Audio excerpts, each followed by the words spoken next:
Oh. Hey, everybody, we're back. Let's get them in and we will get to Friday's show. Thanks for hanging with us. Dun, dun, dun, dun, dun, dun, dun, dun, dun, dun, dun. Do, do, do, do, do. As soon as they get the email, they click the link and then they pop into the box and then we get going. Hey, Francis, what's going on? Here comes Scotty G. Watch. Boom. We're live, by the way. We're live. Already live. Rikki, we're ready to go. Boom, we're live. Okay. That took forever. I know, sorry. Okay. I was like, where's the link? Wait. Mike went for like another 2-mile run, He hadn't Got been it. running today. It takes a while to reset the whole system because you got to type in the title, you got to type in the description, you got to type in the stream key for Instagram. I thought it was just me. I thought it was my there's a lot to redo. email, and I'm like, what is set up the thing? There's a lot you got to do. Got it. Okay. You got to do like a whole stream key like you do on UBS and all, or OBS and all that stuff. But I mean, it works. Perfect. Okay. So let's go with this one. 2426. There's no holiday on Friday or anything, is there? No, I wish. I need some. I have a 5-day work week, man, and that's not cool. I haven't done that in like 5 weeks. You're like, what is all that? Okay, here we go. 2426. Try. Okay, here we go. Welcome to episode 2426 of the Be Our Guest. Sorry, I just saw Mike come into the chat and I screwed that up. I know. I laughed at that too. Logo and then Mike messed me up. Boo. That was pretty funty. Watch what y'all say. We live. That's right. He's not wrong. Mike. Oh, I love Mike. Dude, he just totally got me. Okay. Here we go. Welcome to episode 2426 of the Be Our Guest Walt Disney World Trip Planning Podcast. I'm your host, Mike Rallman from BeOurGuestPodcast.com and one of the senior agents over at the Magic for Less Travel. Happy Friday to you and welcome to the weekend. How about these 5-day work weeks? Scott was just saying he loves these suckers, man. Give me more. He's like, give me 6. Make it longer. I can handle it. No, just kidding. But hey, got to make it through today and we get to enjoy 2 days of resting and relaxation, and hopefully the big thaw is on the way for all those folks that have endured snow and ice and the crazy weather. I hear pitchers and catchers report here in just a mere few weeks, so we're gonna make it. Hang in there, but we're gonna have some fun Disney talk to warm your heart at least today, and we're gonna talk about a variety of Disney topics. Some a little controversial, not really, but I mean, just some that, folks definitely have opinions on, and we're going to have a good time today. So joining me from down in Sugar Hill. I just like saying that. It sounds like a place out of Willy Wonka's factory, Sugar Hill. I just like seeing that on the map. I see if you're home, I'm fine, my friends. We have Rikki. Actually, Mouse for Less, but Sugar Hill. What's up, Rikki? Yes, yeah. I mean, not Disney related, but while on let's see, it was a New Year's Eve. Brian and I had the opportunity to have a date night thanks to my in-laws who watched Lucy for us overnight. And we went and saw Wonka. It was really good. For those of you who haven't seen it, by the way, it was actually really good. Keep in mind, I haven't seen a movie in well over like a year and a half because pregnancy and baby don't equal ability to see many movies. So I was really excited to see a movie. And the one thing that movie did to me, though, was made me crave chocolate so much. We literally ran to the grocery store as soon as the movie was over, and I bought not a Wonka bar because obviously they didn't have any, but I literally bought a bar of like solid chocolate. I said, this is what I need today in my life. Well, okay, so getting back to the Disney talk, though, do you remember when Walt Disney World sold Wonka bars? I do, but only because there was a running joke in the WDW Today song about Wonka bars, and I remember Matt Hatchberg. Yeah, exactly. Wonka bars down there. Yes, they did for a brief period of time back in the day. Yeah, so I mean, you can buy them there. And by the way, Gene Wilder is the only Willy Wonka. I thought I'm not like the biggest Timothée Chalamet fan. He's fine, but I don't go see movies because Timothée Chalamet is in them. But I thought he did a really, really good job in the film. And also, I don't know why. Like for me, I have no idea why I didn't think of this. but did not realize the movie was a musical. So now, granted, it didn't bother me. I like musicals, but I get into the film and I'm like, oh, there's songs in this. They're catchy. But I just wasn't expecting it. So I can guarantee you in 5 to 10 years, Wonka will be on Broadway. Just hands down. They will make that into a Broadway play. 100%. So I'm calling it now. Wonka will be a Broadway play. Oompa, oompa, Yes. doo-doo-doo-doo. You did a really good job. I had this discussion with Scott out in Disneyland because we were getting ready to get up. We were waiting in this long line for Alice, right? And it's totally worth it. Alice is the rock. Alice is the goat. Yeah, it is. So I've never seen that movie all the way through. Oh, and that okay, but my buddy Dave and I, who I taught across the hall from him for years. Like he taught 5th grade, I taught 6th grade. He was in our wedding. Like we were really, really good friends. And one day it was a day where like bad weather came in. It was going to be a snow day, early dismissal. But this was back in the day. Like, I mean, this was early in our teaching career. So like probably like 2001 or so. We only had like 5 phone lines for the whole school. And it was one phone in each classroom, right? So what we did, we were smart teachers, right? We're like the young hip teachers. He was younger than me, but we were like, okay, we're figuring this out. So we both had LCD projectors in our classrooms. Like we were the only 2 in the school that had them. So I took my 30 kids and put them over in his room. So we had 60 kids in a classroom. And because like we were not teaching this day because it was like no, not at all. And it was like, so the deal was, if you could call the parents to come pick up the kids, you could send them home. So I should not even be sharing the story, but I haven't been teaching for like 7 years. So here we go. So what happened was we went down our rosters. We did not go alphabetically calling parents. We went by the meanest kids first. So we called the parents of the kids that caused the most chaos in our class first. No. But we had to have something on the TV while we're calling all these parents, and like we'd alternate, right? Dave would call one of his kids, and I'd call one of mine because and it was like dialing a radio station. There's only 5 lines for this school with over 600 kids. We had 5 of each grade level, so just to get a line out was a miracle because every teacher was trying to do the same thing, right? So it was like fighting with Pam over next door to me. I mean, we're all trying to get rid of our kids. Anyway, he put on Alice in Wonderland on the we were watching that with our kids. So we were kind of only halfway watching this movie. And I remember turning to him and I don't think he'd seen it either. We looked at each other. We're like, what are we showing our kids? Like, what's with this movie? Like these flowers are dancing and talking. Like, should we be showing this? Like, it's a weird movie. Do you have to be on drugs to be watching this movie? Like what? Because we were like, we didn't know the plot because we're trying to call these parents like, come get your kid, dude, ice storm coming, like you're going to get stranded. But then we're like seeing these scenes from the movie. We're like, this is the weirdest movie of all time. So, yeah, I feel like it's between that and Nightmare Before Christmas is 2 of the weirdest movies from Disney. So I don't know.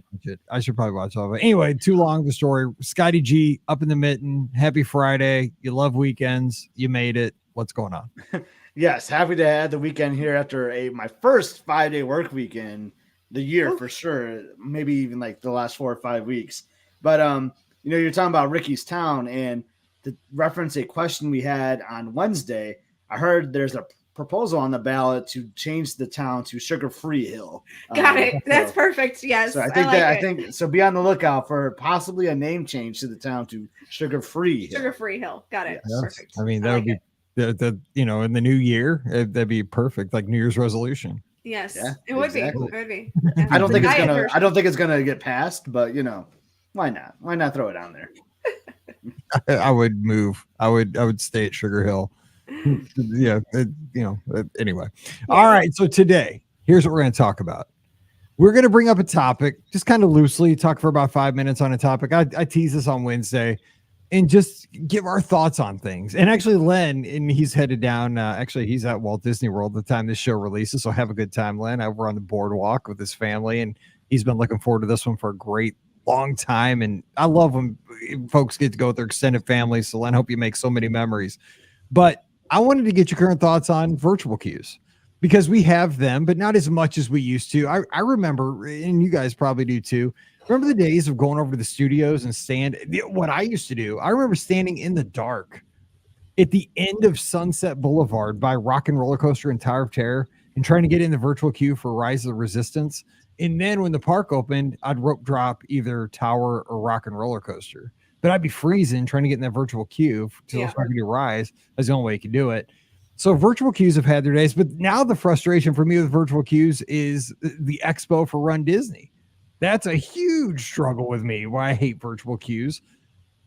And Len, his question in the chat, let's throw us up here because we could add this to the conversation too.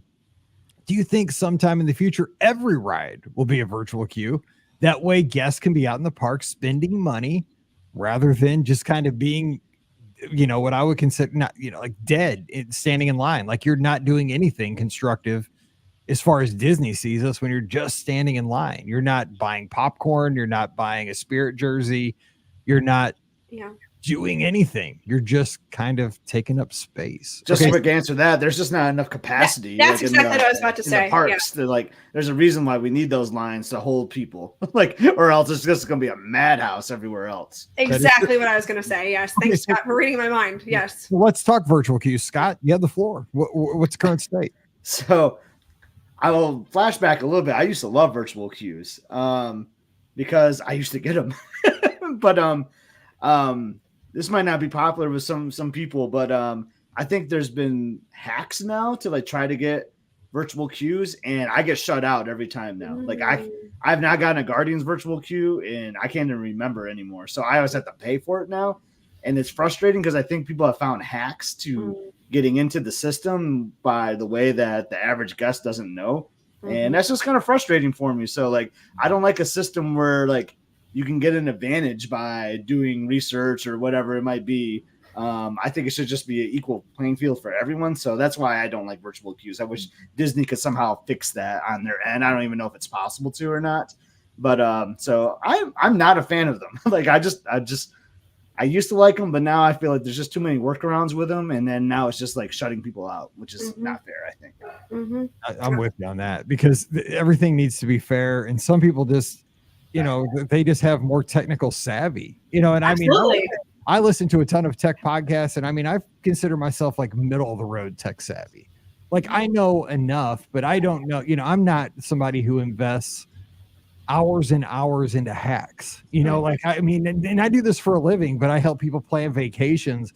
I don't get into the, the hackadocious things of trying to, get every leg up. Maybe I should. I mean, I know people do this for Run Disney registrations and stuff. I don't, I don't know if it's an ethical thing or what. Maybe it's just a time consumption thing. Maybe I'm not smart enough to figure it out myself. I'm not disparaging anybody who does, because I mean, everybody's got their thing, and some people are just probably smarter than I am and can figure this stuff out, because I struggle with stuff when it gets to highly technical kind of things. But I wish it was just wiped out totally a fair playing field, and I don't feel it always is. I don't know, Rikki, give your thoughts on virtual queues right now. No, I absolutely agree with both of you. I've never, I've never liked virtual queues. I've always thought that they were unfair to the average guest who, is coming from a place who has no idea about Disney. They just show up and they're like, let's go to Disney, and they see the ads on TV and it shows things like Tron and Guardians of the Galaxy. And then they get there and they're completely locked out. And I don't think that's fair. I really don't. And I get that there are hacks, and I get that there are people who are like, well, they should do their research. And it's not everybody does just oodles amount of research about their Walt Disney World vacation. It just doesn't happen because you don't think about the fact that you need to do oodles amount of research about your Walt Disney World vacation for the average guest, I feel like. And so I've been against them. I mean, ever since they rolled them out for Rise of the Resistance. I standing there in the first time it opened, and thankfully I was in the park, but me, I didn't get up early. It was 9 almost 9 o'clock in the morning. I somehow lucked into a virtual queue, but it was the backup version of the virtual queue. So I didn't even know if I was going to get to ride Rise of the Resistance that day, and so that part really stunk. that was the only thing that I wanted to do that day, and I still didn't even know if I was going to have the opportunity to ride it. And finally, it did pop up for me at the very, very end of the day, and it was like 8:00 at night, and I'd been around. We didn't go to the park that day. We just kind of hung around like the Riviera and Caribbean Beach, waiting for our time slot in the hope that we would be able to go. But I mean, I just, if I wanted to wait in line for Rise, then let me wait in line for Rise. If I want to wait in line for Guardians, and see, here's the thing. My brother just got a virtual queue. He texted me a couple of days ago. He got in the virtual queue for Guardians, right? All great, fine. The wait ended up being 2 hours long, even with the virtual queue. Yeah. So you're not saving any time with the virtual queue. It's just basically pushing you back. And I feel like if you choose to wait that long, then you choose to wait that long. If you don't choose to wait that long, then you don't choose to wait that long. That's how it should be. That's how it's been all this time. And I don't feel like the virtual queue is doing anyone any favors, except maybe Disney on staffing, possibly. And I don't even know if it's doing that. Yeah. So I think that, and it's also meaning that people aren't waiting in 4-hour, I guess, waits outside of, you know, the attraction and you know, areas like that. But besides that, I really don't see a benefit to this. I feel like if they want to wait in line, they should be able to wait in line. And that's the way it should be. I agree. I know we're going to move on to another topic, Mike, but the other thing, too, that we're sounding very negative today. We're very positive people. We're very positive. We just don't like virtual queues, apparently. No. I don't like the fact that, what if I forget to set my alarm? Like, I had a really great night. I had a really fun night the last night. I was hanging out with friends, you know, at a restaurant. You know, we got back to the resort and, you know, started to put on the TV and went to bed. And, like, I'm excited to go to Epcot tomorrow. Yeah, let's go. And then, like, but I forgot to set my alarm for 6:55 to remind me that I have to get a virtual queue. And now I'm like, I have to pay the price for it. Like, you shouldn't have to, like, plan like that when you're there. You're like, on vacation. You shouldn't have to get up at 6:55 in the morning to make sure you get to ride a ride. Yeah. It just bugs me so much. If I want to ride, I should be able to show up anytime during the day and be able to do it. But exactly. That's where I'll end with the virtual queue. Yeah. And it does, especially with the expos, right? I mean, Rikki brought up a great point. Like, to get into the virtual queue for the expo, like when you get in, you think you're going to walk right into the merchandise and you get put into that big herding room. And like you go through the switchbacks, dude, you're still 45 minutes away from getting to the merchandise. And a lot of times you have to, like, it doesn't, the times aren't even really accurate, right? You think it's going to be like, it tells you you're probably going to get in at 1, then it keeps getting pushed back to like 2:30. And so like your whole day gets determined by,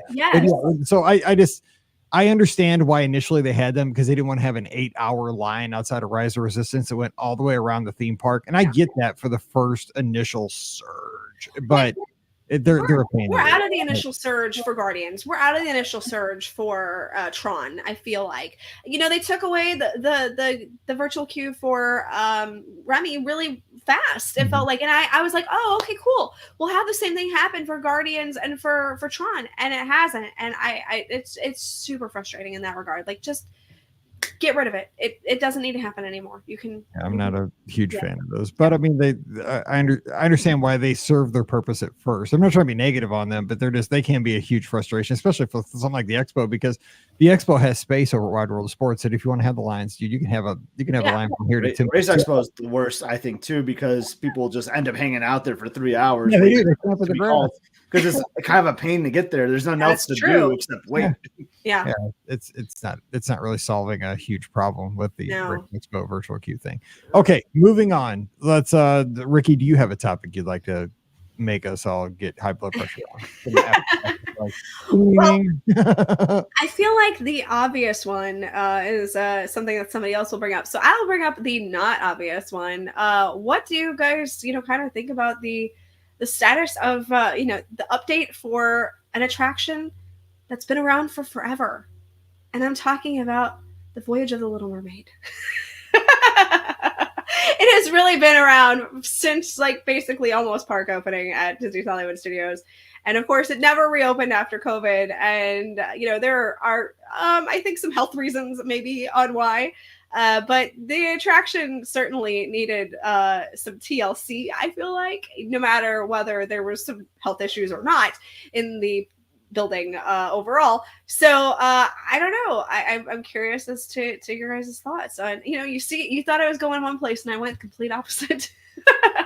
So I'll go with Scott to have it on first. Go with Scott. I didn't know where you were going at all. Cause but I don't know a whole lot about this update. I gotta be honest. Like, I mean, I've been out of the news a little bit with traveling and all that, but I did see they were going to refurbish it. And maybe Rikki, you can help me here. Are they going to like kind of make it the same, or is it going to be like for the new Little Mermaid movie that was? No, it's still for the animated version, Okay. but it's going to be an updated, version of the live show. Okay, that sounds great to me because like A Little Mermaid is like kind of like a timeless story. Like it's a Disney classic. I mean, it's hard for me to think like, oh, something from like the late 80s is a classic, but man, that is like, like 35 plus years ago now, you know? So, and I loved going to that show. Like I love that theater, and Hollywood studios could use some more like people eaters, you know, like where people can just sit down. Like I'm telling you, I love a place where I can sit down and get off my feet for a little bit. And like, that's a great theater to do it. It's a nice, like 20-minute show. Everyone's hooting and hollering when Prince Eric comes out on stage and all that. You know, I think it's a fun show. I think all generations love it. So I'm excited that it's coming back, honestly. And with a little updates here and there, that will make it a really great attraction. Now I'm going to visit every time. Yeah. Yeah. Now I wonder if they obviously haven't released a lot of details about the attraction for sure, but I do wonder if it'll be now. Have you guys seen the updates to what they did to Finding Nemo the musical? Yes. Have you guys seen those? Mike, Yep. Have you seen it? I have not. Okay. So like, I feel like they did that in a really nice way. They updated it a little bit, made it a little bit shorter because I did feel like it was a very long show. But they kept the nuts and bolts of that show. You know, they kept all the songs in there, stuff like that. So I wonder if it's going to be more like that, where they keep pretty much the nuts and bolts of it and just refresh it. And that's kind of what I feel like what they're going to be doing with this update, instead of a complete redo, which, I mean, there's no reason to do a complete redo, I feel like, of the attraction overall. So that's kind of where I feel like they're going with it, is just update it, refresh it, and, maybe get rid of the lasers. Yeah, the lasers are kind of great though. The lasers were great. I mean, and I know it's old technology, right? It's very old technology. The show came out like a long time ago, and the lasers were kind of like the cutting edge. Oh, they were absolutely cutting edge at the time. I'm a nostalgic guy, right? I like the old technology. I think it's very cool. They probably will axe the lasers because it's probably too expensive to keep that stuff up, because I don't know where you can buy that. It's like, where do you go source that stuff when it burns out? But it could be like health issues for some people too, to see like that kind of like flashing lights and all that. True. Yeah, possibly. Yeah, there's probably all kinds of stuff. But I'm exactly with Scott. This is just one of those. It's like that, renaissance of the Disney classics with like Beauty and the Beast and, Aladdin and all that stuff. And I mean, bring it back. It's a great place to go sit, see a show. The studios is about movies, and I mean, it's not so much anymore, but it was, and it's prime location. I love that location. I mean, something needs to be happening in that theater all the time. This is a win-win-win. Bring it back. People love that story. It's a great story. Ariel was Paige's favorite princess. Hey, she was mine, obviously. I mean, let's do it. Yeah, this is definitely a win. I'm glad that they're bringing it back. So let's do it. Yeah, but is Prince Eric going to actually get to murmur a syllable in this one? That would be the question. Right? Prince Eric actually get to speak? We'll find out. Not. I mean, the dog got to bark, but he didn't even get to syllable. No words for Eric. Exactly. Scotty G, what you got? Bring to the All right, I wrote 2 topics down. They're still on the board. So here we go. So I'm excited to talk about this one because there's kind of been I don't buy into like rumors or like things that aren't like officially posted. I don't think this is officially posted, but I want to get your guys' takes on Tiana's Bayou Adventure, like the new updates that are being made. And I will start that.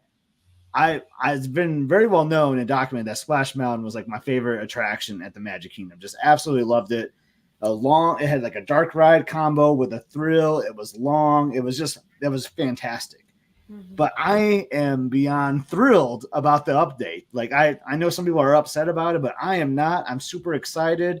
I love Tiana. I love Princess and the Frog. Yes, let's make this a little more modern themed. And I'm excited for some of the updates. So some of the things I saw were like some of the projections for the animatronics are going to kind of be like those, kind of like in Frozen Ever After, right, Rikki? Where they kind of put like those.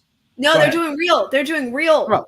Yes, they're not doing projection faces. Okay. Hallelujah. Oh my gosh. They're going to be real. Yeah. Yeah, they're going to be real. Okay. That is great news because I thought I must have misread that. So that You makes did. me feel even more excited. Even better, right? Because those But I heard like cases are weird.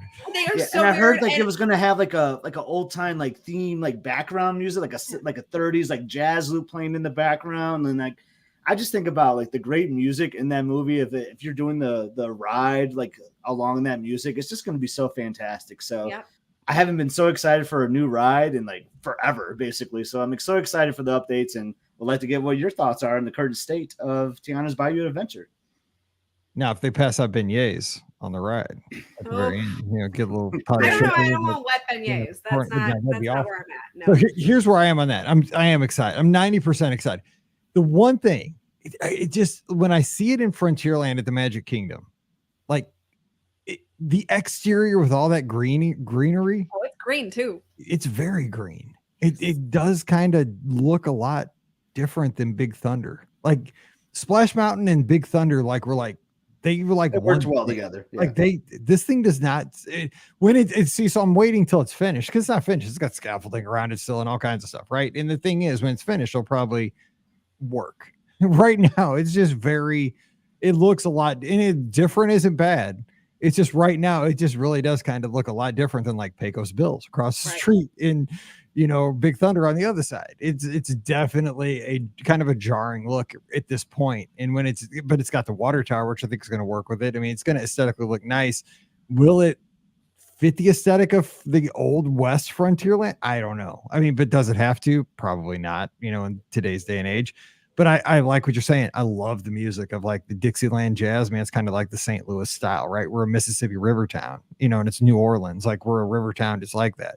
That's what we always had around here. So I'm excited for that. I love that they also announced that they are going to have some, what do they call them? Not cookies. What do they call, like throwbacks to Splash Mountain? Some of the animatronics are going to be like some Easter eggs. Yeah. Easter eggs. Yeah. What was the holiday? Cookies. I can't. Little Debbie. What do they got? Disney Imagineering has always been really good to that, throwing little nods to its like predecessor a little bit. So I'm excited for that too. Yeah, I love when they do that. Like the Winnie the Pooh to Mr. Toad kind of thing. Passing of the deed. Yeah, exactly. That kind of stuff is just that's cool to have. That this used to be that, and this is going to be this now. So I was excited to see that. But yeah, exactly, because you're still going to have a flume ride. What I'm saying, right. But you're just going to have a different story. So the attraction's heart will live on, even if you're the most ardent Splash Mountain fan. You're going to get the same. I just hope in Disneyland they fix the final splash a little bit so it's not as wet. Because my gosh, that's all I've heard is how wet you got, because I never did the Disneyland one because we were out there. You just told me how drenched you got, and it was the end of the night. There's a guy that's basically pouring a bucket of water over you while you're true story. Oh my gosh, I was so happy when so we went and did Splash Mountain out there, and I did not remember the fact that you got just totally bucket drenched, and I was so glad to have a change of clothes in my bag. I don't remember why. I think I had a change of clothes because it was supposed to get cool at the toward the end of the night and I was like, I'm just gonna put in an extra change of clothes just to make sure that I'm safe later when it gets cold. I have never been happier to have a change of clothes in my entire life. You got just bucket drenched at that one, so I hope you're right. I hope they fix that, because it's okay at Walt Disney World. Like, you get a little wet, you get wet for a while, but you're not like just bucket dry. I mean, I was dripping by the time I was done with that attraction in Disneyland. So I'm happy that the Walt Disney World version doesn't do that. So I get more wet with the splash tunnel thing than I usually do with the actual like going down the mountain. So as far as I'm concerned, I am also super excited about the changeover. Yes, I will very much miss Splash Mountain. I loved it I love the attraction. It was always a favorite of mine. I loved riding it. We had inside jokes between me and my brother about it, that kind of stuff. But I'm so stoked about Tiana's. It's just the music of The Princess and the Frog. A lot of people, that was what they tied Splash Mountain 2 was the music. The music was such a classic part of that attraction. And, for a lot of people that, music is such an important part of memories and an important part of everything with life, that I get why people are holding on to it for so tightly, because that music was just so classic. But I'm telling you, listen to the music of The Princess and the Frog, and it is also super classic. It's so great. There's so many different songs that I'll just put on in my car sometimes and just randomly sing. Like Almost There, I will belt that sucker out. Not well, but I'll still belt it out in my car because it's such a fantastic song. There's so many great musical moments in that movie, and I think that Disney, they know that they have to hit this out of the park. I mean, I know that they know that. And part of it will be the music. They've got to hit the music out of the park. And I think that because they are given such a great piece of art with that movie in the music form, I think that they're going to be able to do that at least musically. So if you give the music a chance and you let that, work your way into your heart like it should, because it's so fantastic, I think you're going to end up loving, Tiana's in the end. So I'm super excited about it. I think it's going to be a great attraction when it finally opens. And I'm here for it. I really am. I'm excited to see what they end up doing overall. I'm excited that they're not doing the stupid projection faces. And please, Disney, listen to me. I know you listen to the podcast occasionally. Please, please, please change the faces for Frozen Ever After to the regular faces. Please get rid of the projections. They got to have something for Nightmare Fuel. No, it's terrible. Please, please, please. Something to talk about. They do that. We have something to talk about here on the show. But the question is, it works for like Seven Dwarves Mine Train because they're like, I don't know, it just works there, but it does not work on Frozen Ever After. I don't know. So, Tiana gonna have a virtual queue? Yes, probably. Bring it all together here, people. Yeah. I'm never gonna get to ride it. It's gonna have virtual queue, and I'm never gonna get on it because I can't. Like Scott, I can't really set my alarm clock to get the stupid virtual. I'll just have to pay for it. Yeah, that's it. That's Disney's like, yes, thank you. Scott will pay. Mike, what's your next topic? We've been on that one for a while. Country Bears. I mean, speaking of the attraction, I mean, okay, here's the deal. Like, so I like the Country Bears. I have nothing against the Country Bears. I like country music. I mean, I'm a guy from Missouri, but I mean, are people going to chain themselves this week to the? I've seen quite a few people, taking it their final shows. Let's put it that way. I mean, what do we think is going to? I haven't heard a lot of details as to what they're going to modify this to. I mean, is it going to be a Willie Nelson tribute? I mean, no, it's actually going to be Disney songs countrified. Oh. So Breaky Heart? No. But the song that they've really, and I feel like this is such a cop-out because of course this makes sense for going in here, and I don't know what other songs they're going to put in that would tie in so well, but The Bare Necessities is the song that they've kind of advertised as, being countrified and put into that's synergy right there, baby. Exactly. It's 100% synergy. Yeah. Yes. So, I mean, yeah, that's where they're going with this attraction. It's going to be country-fied versions of Disney songs. So, okay. So let's break this down for like a good 5 minutes here. So they do The Bare Necessities. Okay. Think about kids of today with the current show. I mean, really the only people going in to see this show are nostalgics, right? I mean, because like you take Mallory, she's 16. She doesn't want to go see that show. Like, she's not a huge Disney nerd. Like, she loves going to Walt Disney World, but she doesn't really care for the Country Bears. I'll be honest. She's there for the rides and to have I know, Scott, she's not. My daughter loves that show. Your daughter and we dislike country music. She loves country music, dude. But I mean, if they played Morgan Wallen's greatest hits, like they might. But there's your problem. Morgan Wallen, but I know I'm gonna get hate mail on that one. So if it was Megan Maroney. If they're playing, Tennessee Blues or whatever her song is, or, I'm on Instagram or whatever, she would be in there. But she's, they play, the songs they play. It's just not her demographic as a 16-year-old girl. Those songs are the best. I agree with Scott. I'm with Scott on this. I like them, but I'm just telling you, most 16-year-old girls probably, unless you're a huge Disney fan, you're not going to spend the 20 minutes in there. And so, are they the most appropriate songs? Well, either. I don't think the new show is going to answer that question either. They're not the most appropriate songs, but they're fun. I mean, they are. I mean, look, I can't say what one of my favorite songs is because it's all weird. I mean, but I I mean, I could. It's actually a song in there. So like, I mean, you know, I laugh so hard at all the guys that turn me on, turn me down. So I know. like, I mean, that's the one that I'm just like, yep, that's classic, but that's not even close to appropriate. I mean, I think I say funny. 5 days a week, I at least say, as soon as I find a ladder, I'll be right up to Elizabeth. But exactly. That is awesome. So we had this discussion at Disneyland, Rikki, that there's a few things that, you know, that Disney does that I still can't believe happen in 2024. That's one of them.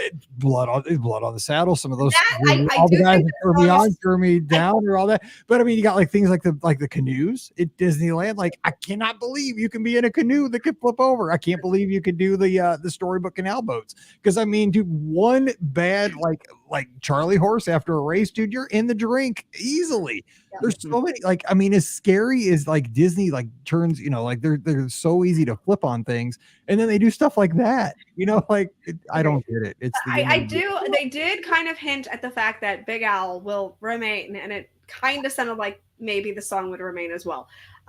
So there is that to maybe look forward to. I personally will miss this attraction in its current form because of the inappropriateness, because of the fact, that's me, because of the fact that it's such a storied attraction in my Disney past. You know, I get the nostalgia factor can hurt things every once in a while, and it's probably hurting me in this regard. Because it is such a storied attraction in my past, you know, from being a kid and being absolutely terrified of the attraction and running out, and, you know, my mom telling the story of the fact that I made her take me to the bathroom because I was terrified of the bears and didn't want to see them. And then that snowballed into like the rest of my life for a good portion of my childhood. I did not like audio animatronics at all. Couldn't get me into Chuck E. Cheese, you know, that kind of stuff. So, you know, the Country Bears scarred me for life for a very long time. So I do have this affinity for the attraction for that regard. I'm very happy that I got to take Lucy in there to see it. I know she won't remember it. It was not for her. It was for me. Nothing like your mom scars you with an attraction. First time I a kid when she's under 1 year old, I'm going to throw her in with some bears that are going to scar my kid too. It was 100% for me, and I get that. But I'm so glad she got to see the original version, even if she won't ever remember that she saw it. But I'm very sad that they're getting rid of it. I am optimistic on what they can do with it. Besides Bare Necessities, I really have no idea what other songs they'll end up putting in there, because I can't think of other songs that would really fit. But hey, Disney's got the idea, so let's see what they end up doing. I'm going to miss it, though. I'm going to miss it. Moving on from the Bears, but Scott, real quick. More popular, less popular when it reopens? It'll be less popular, I think. Okay. And I will tell you, I don't have any more fun doing anything else at Magic Kingdom than that show. And I hate country music. It is just the most fun I ever have. I'm always clapping. I'm dancing in the aisles. Like, that's my favorite thing to do. And I'm just bummed that it's going to not be in its current form, but I know. Let's move on to the next topic. What else we got? What else we got? We'll let Rikki finish. So you go right now. We'll let Rikki finish.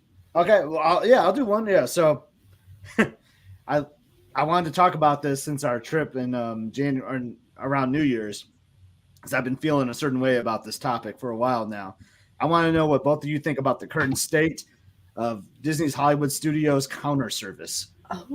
Because I think it's terrible right now. Like, there's nothing I like there anymore. So I love the buffalo grilled cheese thing at ABC, but I've had it like 15 times, like the last times I've been there, and I'm over it. So yeah. And Mike, you were there when we did this. So we're like, well, where else could we go? And we went to, we said the Docking Bay station or whatever, and we all ordered something that none of us liked. Yeah, it wasn't that great. I had a big nugget. I have said that Docking Bay 7 has been just a huge miss since they opened the land. Like, there is nothing on that menu that appeals. I had 2 big nuggets on some rice. I think it was wild. It was huge nuggets. Yeah. It's just it's a terrible menu. I mean, I look at that and I'm like you, Scott. I'm like, there is nothing on here I want to eat at all. I think it's good for certain kinds of people that have certain kind of dietary restrictions. I think it leans that way. Like I eat lots of meat, so I'm not. I don't think I'm the core audience for that. Yeah, but I mean, you look at something like Satuli Canteen, which they clearly based a lot of what they had in mind off of that. And Satuli Canteen is fantastic. They've done such a great job of giving different flavors and different types of options for guests. And then you look at Docking Bay 7 and you're like, what is this? This isn't good at all. This is just strange combinations of stuff. Shout out to Emro Zero on Instagram, who says that I buy my annual pass just so I can eat buffalo chicken sandwiches. This is probably true. About 98% correct. But like, I don't see even that has changed. Even that has changed. I mean, Mike, you might not have noticed it, but I feel like that's gone downhill too. I don't think that's even as good anymore. And then I like Pizza Rizzo. Like I know it's not the most popular place. I love Pizza Rizzo. Yeah, I like eating upstairs. You know, me too. That's awesome. But like you were there, Mike, with like the Andersons too. We were like looking through like all the places to do a mobile order, and me and my family were like, we don't want any of this, and that's just how I feel now. So my go-to now, when I'm at Hollywood Studios, and if I don't want table service, I'm hopping on the Skyliner and I'm going to Primo Piazza. There you go. I've said that for years. That is so if you're not going to ABC Commissary and get my buffalo grilled chicken sandwich, which I love, mine always is jump on the Skyliner and go to Primo Piazza. You can be there in 5 minutes. Mobile order, get it there. That is your go-to for the studios. Because Backlot Express, I mean, that's if you got picky eaters, and it's quick and efficient. But yeah, I agree with that. I totally agree with you. It's not great. The part that kills me really is the fact that they had, and yeah, I agree with you. The food there's overall is just there's not a lot that appeals to me. Decent table service because they got Brown Derby, they got 50s, they got sci-fi, they got Mama Melrose. I mean, I like the table service. I just can't get on board with the counter service there. The one spot that's kind of appealing to me there is, Woody's. But that's such a small little area, and it takes forever. I don't think about it a lot because I am kind of disappointed in the food at Hollywood Studios for quick service. And so I really don't think about it. And you have to wait usually a little bit of time before you can, pick up your order there because it's such a small location and it has some of the decent food. So Woody's is kind of my go-to, but you have that whole area on Sunset Boulevard and it's all just blah. Like nothing is good there. It's all the same stuff you can get at other places in the park. Nothing is standout. I really would like to see something happen there as far as different food options. Now, the other problem with that area is the fact that it's all outdoor dining. Yep. And I know we talked about this early, on another show about dining outdoors and how great it is. However, when you're wanting one of those meals, usually it's lunchtime and it's just usually hot as Hades out there at lunchtime. There's not a lot of, shade in that area. And it's just, I don't want That's why I don't go to Woody's Lunchbox. I want to. Yeah, I don't want a hot sandwich. I don't want hot pizza. I don't want like French fries. I don't want greasy food at that moment. And I'm not like the biggest salad person, so that's the part that frustrates me. Is there's just nothing in that corridor that I ever think about eating. I couldn't tell you the last time I ate in that corridor. Because there's just nothing there that's like, you know what? I gotta go. I gotta have that. So, yep. All right, close this out, Rikki. We're running a little long, so give us the last topic of the day. All right, I'll make this short and sweet because I think I know the answer from both of you, gentlemen. What are your current thoughts on the Disney popcorn buckets? Now, for me, I am kind of a sucker. I don't have all of them, but I have quite a few different buckets around. I've got the one behind me. I've got a Figment one up there. I've got a Pete's Dragon that I'm looking at on my bookshelf across from me. I may or may not have had my brother buy me the Figment one that's the Pete's Dragon one. I may or may not have had my brother buy me the Figment Imagination Pavilion one for the Festival of the Arts as you like to call it. So I may have a small obsession with popcorn buckets. I don't know why I had the obsession with the popcorn buckets, but you know what? I sure do. So I brought home the Donald Duck Sipper for the Christmas time, I kind of am a sucker. And if it's a cute popcorn bucket, it probably is going to come home with me. So, what about you, gentlemen? Obviously, Scott, you clearly have some popcorn buckets, so you may fall more in the camp of me than I thought you would. So, I lean more in Camp Rikki here because I'm surprised. Because I see them as art. I love decorating our house to like the things we love, which is obviously our daughters all over the house, and so is our Disney obsession. Yes. So I love having those like popcorn buckets or sippers like splashed around the house because I think it just makes for like some fun art, or depending on the time of year, maybe you like switch things in and out. Like I just think they're fun. I mean, they're kind of useless. Like you can just go to the park and get a popcorn and like just eat out of the cardboard. Exactly. Box, That's perfectly fine. But there's something fun about like having a cute souvenir be your sipper or your popcorn bucket. So I'm all for it. And I know people love it.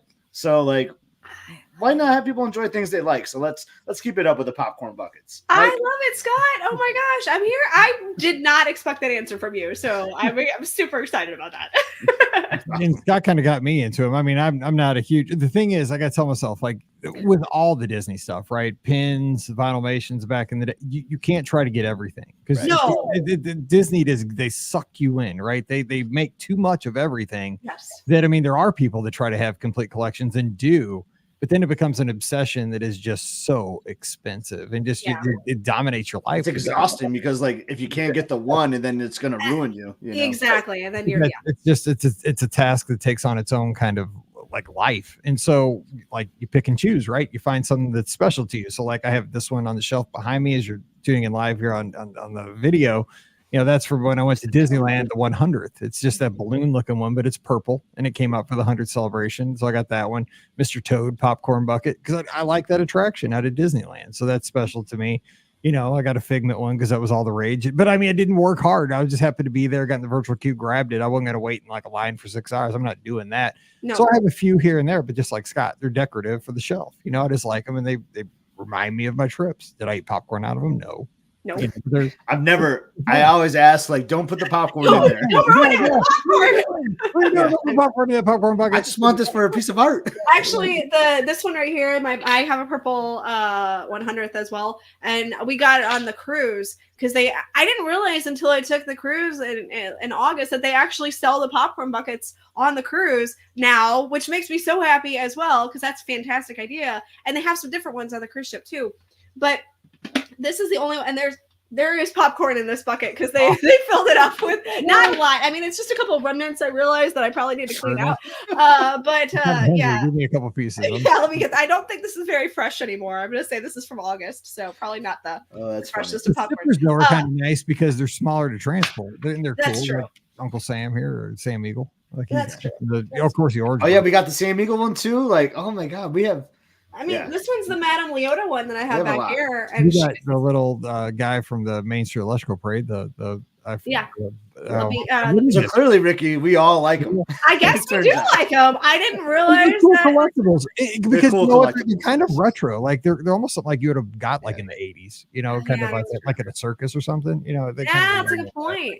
Yeah, and I like getting the Disneyland. I think they do them at Walt Disney World too, like the Pluto Christmas buckets. Like, and so that's where I talked about like the seasonal ones. So we'll bring those out at Christmas time because they're Christmas themed, So it's just like our Christmas decorations. Yeah, I had a fantastic, some listeners have given me some fantastic ones. A listener gave me the Figment one, and then another listener sent me actually the Winifred Sanderson zipper that they had at Disneyland, and I was so nice of them to send that to me. I mean, I ended up paying for it, but he's like, "Here, I have this. Do you want it?" And I was like, yes, please, because it had been sold out at that point, and he had managed to get one. And he's like, I would gladly, sell it to you, and he sold it to me for the right, for the same price that he paid for it. But like, he's like, I have an extra one. Do you want it? And I was like, yes, that's amazing. So like, the listeners have definitely hooked me up, and I appreciate that because Disney's come out with some fantastic ones, and they end up, like you said, coming out at my holiday seasons, and Halloween, Christmas. I had a bunch of them out for the holidays, so I love it. They light up too. Like I have one looks like yeah. a Christmas tree. It's white and it lights up with the lights, and you get The Figment Imagination one for farts lights up too, and I'm super stoked about that. So yay! Somebody on Twitter made theirs into like a terrarium. I thought that Yeah, I saw that too. That was really cool. I might consider doing I'm a big terrarium fan. I'm like, dude, I wish I wanted to do that. Granted, I would do that with fake plants because I would end up killing anything that was real. That's a good idea. That's a good idea. Okay, so we're gonna jump out of here.